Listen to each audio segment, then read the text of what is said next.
পররাষ্ট্র উপদেষ্টা তৌহিদ হোসেন বলেছেন, ঢাকায় জাতিসংঘ মানবাধিকার অফিস স্থাপনের খসড়া প্রস্তাব কিছু পরিবর্তন সহ পাঠিয়েছে পররাষ্ট্র মন্ত্রণালয়। জাতিসংঘ তা গ্রহণ করলে মানবাধিকার কার্যালয় স্থাপনের বিষয়ে সমঝোতা চূড়ান্ত হবে বলে জানান তিনি। মার্কিন পররাষ্ট্রমন্ত্রী মার্কো রুবিওর সাথে প্রধান উপদেষ্টার ফোনালাপে যত দ্রুত সম্ভব নির্বাচন অনুষ্ঠানের বিষয়েও আলোচনা হয়েছে। রিপোর্ট করছেন ইমরুল কায়েস। পররাষ্ট্র উপদেষ্টা তৌহিদ হোসেন বলেছেন, ঢাকায় জাতিসংঘ মানবাধিকার কার্যালয়ের অফিস স্থাপনের বিষয়ে খসড়া নিয়ে দুপক্ষের আলোচনা চলছে। জানান, খসড়ায় ঢাকার দেওয়া পরামর্শগুলো গ্রহণ করলে সমঝোতা চূড়ান্ত হবে। পররাষ্ট্র মন্ত্রণালয়ে সাংবাদিকদের এসব কথা বলেন তিনি। সেটাকে আমরা মডিফাই করেছি, তারা আবার কিছু মডিফিকেশন বলেছে। তারপরে কাছাকাছি যাওয়ার পরে আমরা তখন এটাকে অন্যান্য যে প্রসেসিং আছে সেই প্রসেসিংয়ে ফেলেছি।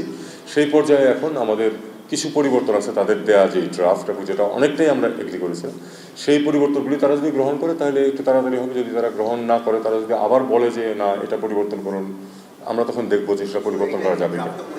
ড্রাফট এখন ওই এন্ডে আছে এখন।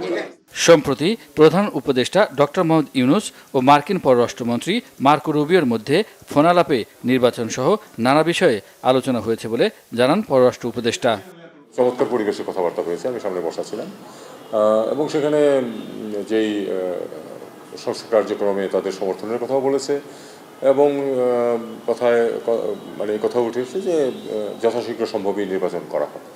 মালয়েশিয়া আটক প্রবাসী বাংলাদেশিদের বিষয়ে দেশটির কাছে বিস্তারিত জানতে চাওয়া হয়েছে বলেও জানান তিনি।